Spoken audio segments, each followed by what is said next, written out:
Je vous salue tous dans le précieux nom de notre Seigneur et Sauveur Jésus-Christ. Moi, c'est votre frère Mesha Kankou Michael. Et comme la Bible le dit dans 1 Thessaloniciens 5,16, soyez toujours joyeux. Et c'est toujours avec joie que nous venons auprès de vous à travers ces vidéos, à travers ce message partagé de la part de notre Dieu. Et aujourd'hui, nous allons aborder un sujet vraiment qui est très important pour un enfant de Dieu, pour le peuple de Dieu. C'est ce sujet en ce qui concerne la délivrance. Mais avant d'aborder le vif du sujet, je vous invite premièrement aussi à aimer la page Facebook et à s'abonner à la chaîne YouTube La Vérité du Cœur TV. Et sans plus tarder, revenons au sujet de ce moment, au sujet à laquelle que nous abordons en ce moment, qui est de la délivrance. Oui, c'est vrai que dans le milieu chrétien, c'est un sujet à laquelle qui est vraiment beaucoup abordé. Et il y a ces dons-là qui se disent, dès que j'ai cru au Seigneur Jésus-Christ, je n'ai plus besoin de la délivrance. Dès que je suis délivré en croyant au Seigneur Jésus-Christ, la délivrance à bout aux pierres, vraiment, je n'en parlerai plus. Et il y a ces dons-là qui sont même fatigués d'en parler. Et deux fois, ça devient un sujet ou un thème qui est tellement beaucoup abordé que les gens n'aiment plus encore entendre parler de la délivrance. Et ils ont une pensée à laquelle, dès qu'on prononce le mot la délivrance, ils se sentent comme s'ils sont encore liés à quelque chose, ou ils sont liés encore par le main du ténèbre. Tout en croyant en Dieu, ils se posent des questions, pourquoi cette contradiction? Et il y a vraiment beaucoup de sujets à laquelle qui est lié à la délivrance. Et nous pouvons aussi se poser, c'est vrai, nous nous posons aussi des questions. On sait pourquoi la délivrance?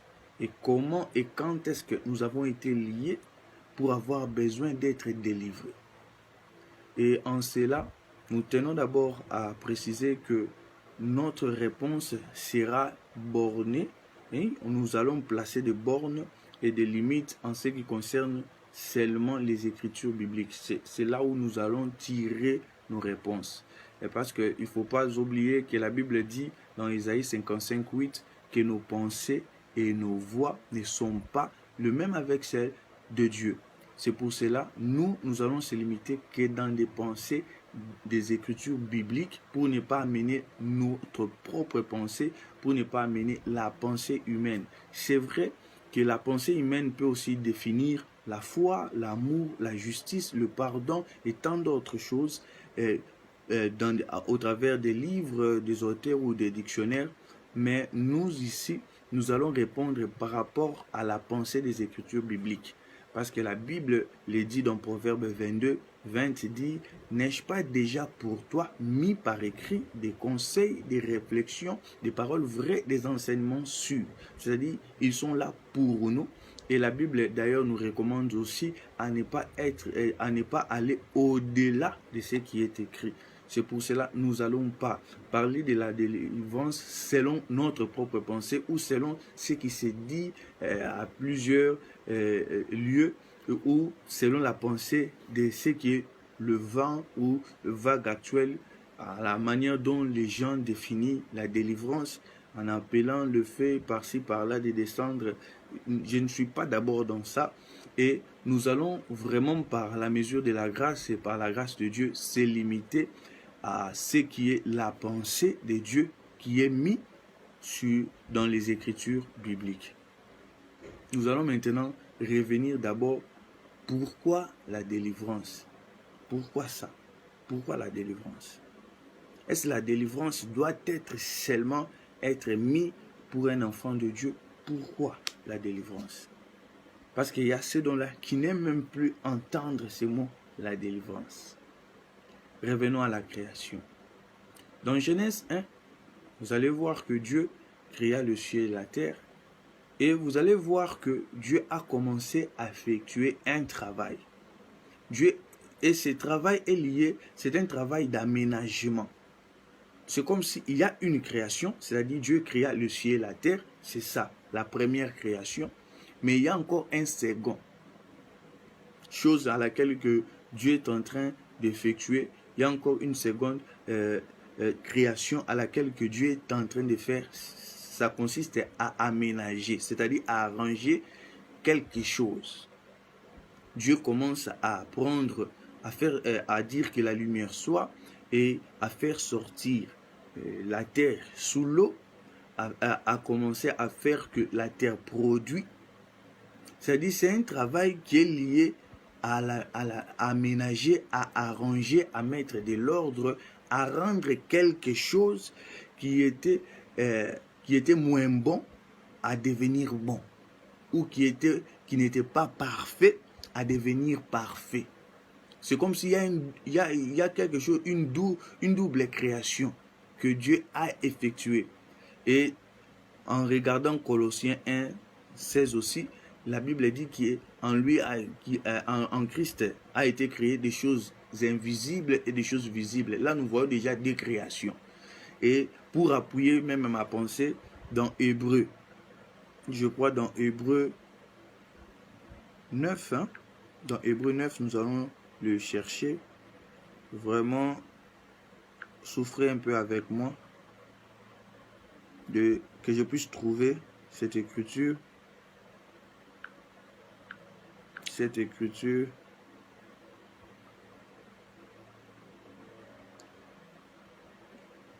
Oui, dans Hébreux 9, 11, la Bible dit ceci. Mais Christ est venu comme souverain sacrificateur de ses biens à venir. Il a traversé les tabernacles plus grand et plus parfait, qui n'est pas construit de main d'homme, c'est-à-dire qui n'est pas de cette création. Quand la Bible dit qu'il n'est pas de cette création, c'est-à-dire qu'il y a encore une création qui n'est pas de cette création qui est le nôtre. C'est-à-dire qu'il y a plusieurs créations que Dieu a fait, la création invisible, il y a aussi la création visible. Nous pouvons encore l'expliquer autrement pour comprendre qu'il y a un double travail, il y a quelque chose que Dieu a fait doublement. Même dans la création de l'homme, il créa d'abord l'homme. Dieu vit que ce n'est pas bon. C'est-à-dire c'est comme si c'était quelque chose qui n'est pas encore parfait. Et Dieu maintenant créa la femme. La création, il y a un travail à laquelle que Dieu fait. Mais dans ce travail, il y a un travail d'arrangement. C'est-à-dire Dieu est en train d'arranger, de transformer. Parce que même l'homme a été créé de la terre. Il a pris la terre, il a transformé la poussière de la terre en un homme. C'est-à-dire qu'il y a un travail qui est effectué, un travail de transformation, un travail d'aménagement. Dieu est en train d'aménager, de séparer les eaux entre les eaux pour le deuxième jour. C'est-à-dire Dieu est en train de faire sortir la terre dans l'eau au troisième jour. Et il dit aussi à la terre de produire, c'est-à-dire un travail de production aussi. Le travail à laquelle que Dieu est en train d'effectuer, c'est un travail qui est lié à l'aménagement, à mettre l'ordre, à la production, à la transformation, à quelque chose qui était, mais qui n'était pas encore parfait. Qui était, mais qui n'était pas encore fini. Qui était, mais qui devait encore évoluer pour rendre cela parfait. C'est de même dans cette pensée, c'est dans ce système que Dieu créa notre monde, ici, le nôtre. Et cela se reflète dans notre réalité. La chose qui a été faite à la création se reflète aussi dans notre réalité ici, dans ce monde. Je vais m'expliquer même par rapport à la nature. Quand un enfant naît, il est encore inconscient, c'est-à-dire il n'est pas totalement dans l'état de sa maturité ou dans l'état de la conscience. Il faut qu'un travail s'effectue dès sa naissance en croissant afin qu'il devienne utile pour la société. Il y a un travail que le tuteur doit prendre et doit effectuer dans l'enfant pour que cet enfant devienne sage, pour que cet enfant devienne cultivé, pour que cet enfant devienne utile à la société. Même pour que l'enfant parle, il faut qu'un travail s'effectue. Ce tuteur doit effectuer un travail, pousser l'enfant à quelque chose, à lui faire progresser, à lui transformer d'être de ce qui est l'inconscience à être conscient et enfin qu'il y devient mature. Enfin qu'il y devient mature. Il y a un travail qui s'effectue.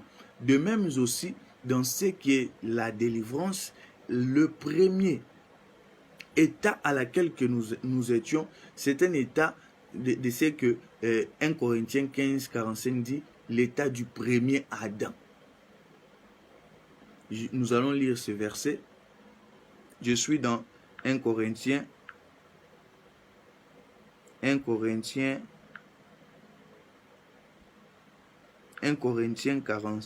15, le verset 45. Je l'ai lu au nom de Jésus-Christ. C'est pourquoi il est écrit, le premier homme, Adam, devint une âme vivante. Le dernier Adam est devenu un esprit vivifiant. Et quand vous lisez ici, c'est devient. Il y devient. C'est-à-dire, il quitte d'un état à un autre. C'est un mouvement. D'un point A à un point B. Il y devint. C'est-à-dire, il était dans un état et puis il est devenu un esprit vivifiant. Quand on dit devenu, c'est-à-dire il y a eu une transformation, il y a eu un travail effectué. Et ce travail qu'on appelle la délivrance. De même qu'un enfant doit être délivré de l'inconscience à laquelle qu'il naît avec pour maintenant progresser à être conscient. De même aussi, notre premier état, l'état à laquelle que nous naissions, c'est un état à laquelle que Dieu doit travailler. C'est-à-dire, la délivrance n'est pas un choix en ce qui nous concerne, enfants de Dieu, c'est une nécessité. Un enfant de Dieu doit être délivré. Même la création, Dieu a déjà caché la pensée de la délivrance dans la création. Que le premier Adam devait effectuer encore, Dieu devait effectuer encore un travail en lui, parce que tout était dans sa souveraineté. Parce que même l'arbre de la connaissance du bien et du mal, c'est lui qui a placé le grain. C'était Dieu lui-même dans le jardin. Parce que la Bible dit dans Genèse 2, il n'y avait pas encore d'arbre parce que Dieu n'avait pas encore fait pleuvoir. C'est lui qui avait mis cette sémence de tous les arbres dans Éden, c'est Dieu lui-même. Même l'arbre de la connaissance du bien et du mal, c'était Dieu lui-même qui le plaça. Dans sa souveraineté, il savait cette pensée, il savait là où il a mené sa première création qui était à Adam, un âme vivante, pour un second Adam qui est un esprit vivifiant.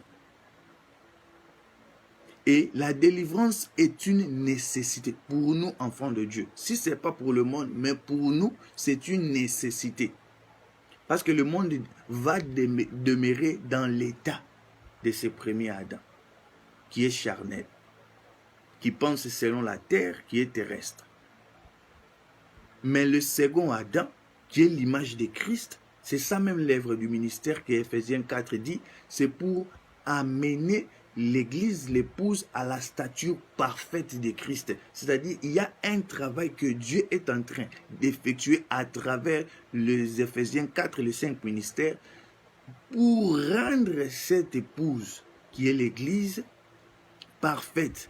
Et cet état, le fait de quitter du état A pour l'état B, c'est ça même. Le fait de se délier de ce premier état qui était charnel pour arriver pour ce second état qui est spirituel en Christ, c'est ça même la délivrance. Ces mouvements-là, de quitter du point A au point B, c'est ça la délivrance. Parce que tu te libères du premier état, comme l'enfant aussi se libère du premier état qu'il était, un bébé qui ne savait pas marcher, qui ne savait pas parler, qui était inconscient. Il doit quitter, il doit se libérer de cet état pour évoluer et devenir capable à parler, à marcher, à être conscient, à réfléchir, à analyser. Toutes ces capacités, toutes ces croissances s'effectuent par un travail. Il y a un travail qui s'effectue. Et ce mouvement-là, c'est ça même la délivrance. Même dans la nature, ça s'est fait. La création de Dieu cache la pensée de la délivrance. C'est pour cela que tu ne peux pas dire que tu n'as pas besoin de la délivrance. Non, là, nous avons été liés quand, pour répondre à cette question, quand ou comment nous avons été liés, c'est par rapport à la création même de Dieu. Nous avons été liés à cause de l'état premier de notre naissance sur terre. Parce qu'il y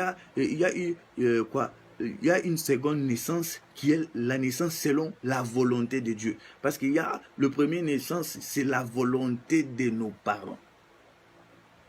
Dieu a laissé cela, cette capacité-là, à nos parents. C'est pour cela que vous allez voir même quand Ève a donné naissance à Caïn, il dit « J'ai formé Caïn, c'est à l'aide de l'Éternel. » Mais c'est lui qui a formé. Il dit que lui a fait Caïn à l'aide de l'Éternel. Ça, c'est la première création. Mais il y a encore une seconde création que Dieu est en train d'effectuer. Et pour quitter de cette première création, qui est le premier Adam, aux seconde création qui est le second Adam, qui est l'image de Christ, ce mouvement-là qu'on appelle la délivrance. Et d'ailleurs, c'est la Bible qui le dit aussi dans 2 Corinthiens pour dire qu'une nouvelle créature, c'est-à-dire il y a des créations. Dès même Genèse, Dieu cache cette pensée de ces deux créations. Et la première création qui est faite, mais qui n'est pas totale. Il y a encore un travail que Dieu vient encore faire pour rendre maintenant cette création qu'il avait fait premièrement totale. Et ces deux mouvements-là, c'est la création double, que j'ai dit par des mots double, que ça ne vous fait pas perdre la pensée que j'ai quand je dis double création. Je suis dans 2 Corinthiens.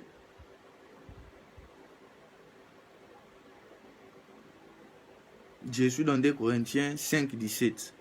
Je l'ai lu au nom de Jésus-Christ. Si quelqu'un est en Christ, il est une nouvelle créature. Les choses anciennes sont passées, voici toutes choses sont devenues nouvelles. C'est-à-dire, il y a une nouvelle création que Dieu est en train d'effectuer par rapport à l'ancienne. Mais déjà dans la création de Genèse, Dieu avait caché cette pensée-là. Et même Colossiens, quand il dit il y a la création invisible et la création visible, parce que tu ne verras pas là où, dans Genèse, on écrit, là où Dieu commença à créer les eaux. Ce sont parmi de la création invisible de Dieu. Et dans les eaux, il y avait déjà la terre. Il y avait déjà la terre. Ça fait partie, là où Dieu créa le ciel et les esprits qui sont les anges. Non, non, on ne parle pas de ça. Ça fait partie de la création invisible de Dieu. Colossiens 1,16 le dit qu'en Christ, toute chose a été faite de la création visible comme invisible. Parce que cette terre n'est pas la seule création de Dieu. Dieu a plusieurs créations qu'il a faites et qui se subdivisent en deux, c'est-à-dire des créations visibles et des créations invisibles. Et dans cela, pourquoi la délivrance? C'est une nécessité à laquelle que Dieu a fait. Déjà dans la création de Genèse, Dieu a caché la pensée de la délivrance parce que nous devons quitter d'un état à un autre. Nous devons quitter de l'état premier de l'Adam, Adam qui est une âme vivante, comme 1 Corinthiens 15, 45 le dit, pour arriver dans la stature parfaite de Christ, c'est-à-dire le second Adam, et qui est le dernier, parce que la Bible, dans 1 Corinthiens 15, 45 le dit, le second, le dernier Adam. C'est lui le second. Qu'on ne vous amène pas à un troisième ou quatrième Adam. Non, non. Le second et le dernier Adam était un esprit vivifiant. Et ces mouvements de quitter de ces âmes vivantes à esprit vivifiant, c'est l'œuvre de la délivrance. Car tu dois te délier de cette capacité qui était d'abord charnelle de ces premiers ardents pour arriver dans cette capacité spirituelle, d'esprit de vie. Et étant enfant de Dieu, on se pose aussi, est-ce que nous avons encore besoin de la délivrance? Étant déjà enfant de Dieu, comment pourrais-je être encore délivré? Est-ce que nous avons besoin de la délivrance à chaque fois? Parce qu'il y a ces dons-là qui se fatiguent dès qu'ils voient un thème ou un sujet à laquelle un ministre veut parler sur la délivrance. Il dit, mais pourquoi toujours la délivrance? C'est vrai qu'il y a ces dons-là qui l'abordent très mal. Il y a ces dons-là qui se disent qu'ils sont ministres sur la délivrance. Non, non, non. Il n'y a pas dans la Bible un ministre qui était focalisé à la délivrance. Non. Un ministre, c'est celui qui apporte le message de Dieu. Il n'est pas focalisé. Moi, je suis spécialiste de la délivrance. Non, non. Tu liras la Bible, il n'y a pas de spécialiste à la délivrance. D'abord, la délivrance appartient à l'Éternel. Pour répondre à la question à laquelle l'on se pose sur ce qui concerne, est-ce qu'un enfant de Dieu peut avoir encore besoin de la délivrance ayant le Saint-Esprit en lui, et est-ce qu'il a besoin de la délivrance? Pour d'abord comprendre cela, il faut d'abord saisir que la délivrance peut se faire sur ce qui concerne l'état de ton âme, qui touche à l'âme, l'esprit. Il y a aussi la délivrance qui touche le corps, c'est-à-dire la maladie. Dieu peut te délivrer par rapport à une maladie qui touche le corps. Il y a aussi la délivrance par rapport à l'influence. Il y a des influences aussi ténébreuses qui viennent t'oppresser ou te combattre pour ne pas tenir quelque chose. Devant un combat, Dieu aussi délivre. Parce qu'il n'y a pas qu'une seule manière ou un seul type, une seule manière de la délivrance. Non, il y en a plusieurs. À ce qui touche le corps, la maladie, comme la femme qui faisait couler le sang pendant 12 ans, Dieu lui a délivré de cette maladie. Et il y a aussi la délivrance qui touche l'esprit, et que Dieu délivre quand quelqu'un est possédé. Il y a aussi des influences mauvaises qui viennent s'élever pour te combattre à ne pas saisir même une promesse de Dieu. Des influences qui est hors de toi, mais qui te oppressent, qui te combattent, qui nécessitent aussi la délivrance de la part de Dieu. Déjà en disant cela, j'y réponds déjà en quelque sorte à la réponse en ce qui concerne un enfant de Dieu peut avoir besoin de la délivrance. Mais nous allons lire encore un livre dans Exode 23. Exode 23, je commence au verset 29 jusqu'à 30. Je les lis au nom de Jésus-Christ. Je ne les chasserai pas en une seule année loin de ta face, de peur que le pays ne devienne un désert et que le bête des champs ne se multiplie contre toi. Je les chasserai peu à peu loin de ta face jusqu'à ce que tu augmentes en nombre et que tu puisses prendre possession du pays. Là, nous voyons que Dieu est en train de parler au peuple d'Israël que je vais chasser ce peuple, les Héviens, les Amoréens de Canaan. Je vais les chasser. Mais Dieu lui-même, il le dit encore une fois de plus, excusez-moi, Dieu le dit encore une fois de plus, je ne les chasserai pas en une seule année, je les chasserai peu à peu. C'est-à-dire, il y a certaines choses à laquelle que Dieu, bien que tu es déjà enfant de Dieu, Dieu est en train de les faire peu à peu dans ta vie. Ce n'est pas à une seule fois que Dieu est en train de le faire pour la délivrance en ce qui concerne ta vie. Je vais encore l'expliquer autrement pour que nous puissions toujours saisir la pensée. Le peuple d'Israël, quand ils ont quitté l'Égypte, la destination, c'est pour Canaan. C'est ça le but final. Mais en cours de leur chemin, ils ont rencontré plusieurs difficultés qui nécessitaient la délivrance. C'est-à-dire, nous pouvons les dire, si nous pouvons les dire, c'est par rapport aux alphabets de la langue française de A à Z. Tu dois être délivré de A, c'est-à-dire quitter de l'Égypte, quitter le monde, pour venir maintenant dans le chemin qui est Christ. Mais dans ce chemin, tu vas rencontrer le point B, le point C, le point D, c'est-à-dire chaque combat a sa réalité, chaque combat a la manière à laquelle que Dieu s'élèvera pour te délivrer jusqu'au but final qui est le ciel. que nous attendons. Mais tu rencontreras des difficultés. Il y a ces dons-là, ça sera par rapport à la maladie. Il y a ces dons-là qui sera par rapport à leurs études. C'est-à-dire, à plusieurs domaines de la vie, chacun rencontrera des cas qui nécessitera encore la délivrance de la part de l'Éternel. C'est-à-dire, un enfant de Dieu peut avoir encore besoin de la délivrance, oui. Parce que même les enfants d'Israël, Dieu n'a pas chassé leurs ennemis en une seule année. C'était peu à peu pour qu'ils puissent croître. C'est-à-dire, dès que tu deviens mature, dès que Dieu met en toi la capacité à saisir quelque chose, il te délivre face à cela. Dès que tu crois encore dans quelque chose, Dieu te délivre en cela. Et ça se fait peu à peu.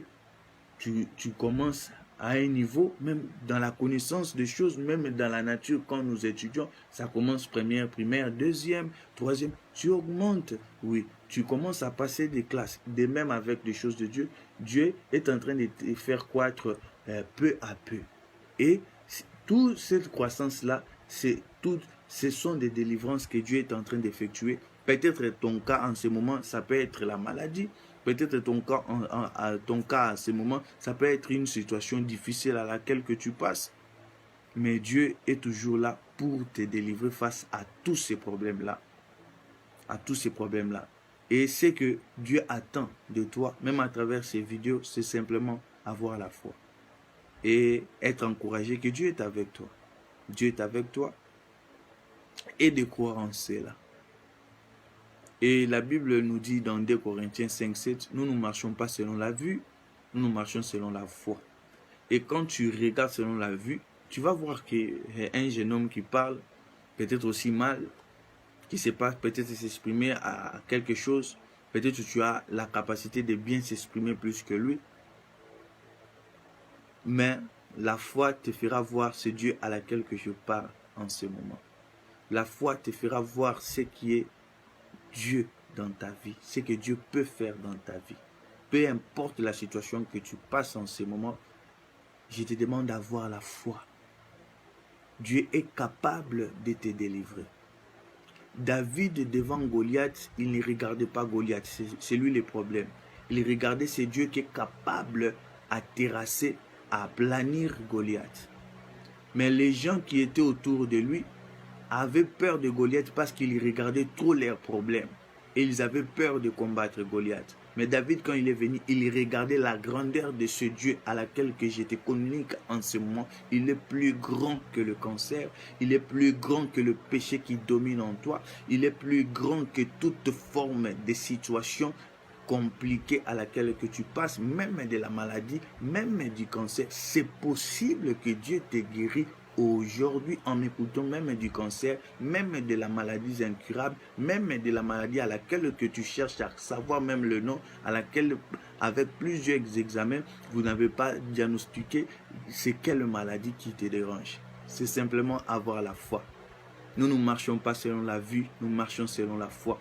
La foi ne te fera pas voir l'homme que je suis, la foi te fera voir ce Dieu à laquelle que j'ai parle et que je proclame en ce moment. C'est lui qui est capable de faire quelque chose.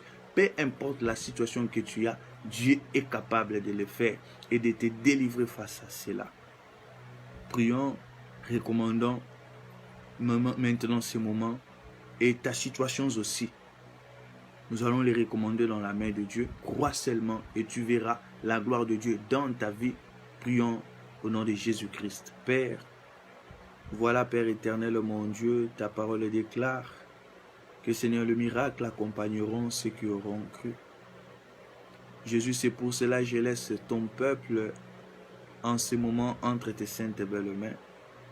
Que la droite de l'Éternel s'élève pour délivrer tout un chacun selon, Seigneur, sa situation, selon, Seigneur, les circonstances, Seigneur mon Dieu, à laquelle il passe.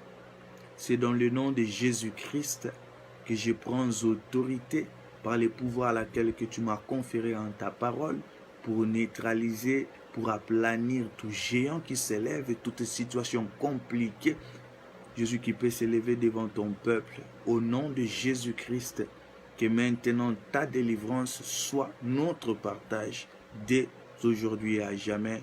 Au nom de Jésus-Christ. Amen. Vraiment que Dieu nous bénisse tous dans le nom de Jésus-Christ. Au revoir.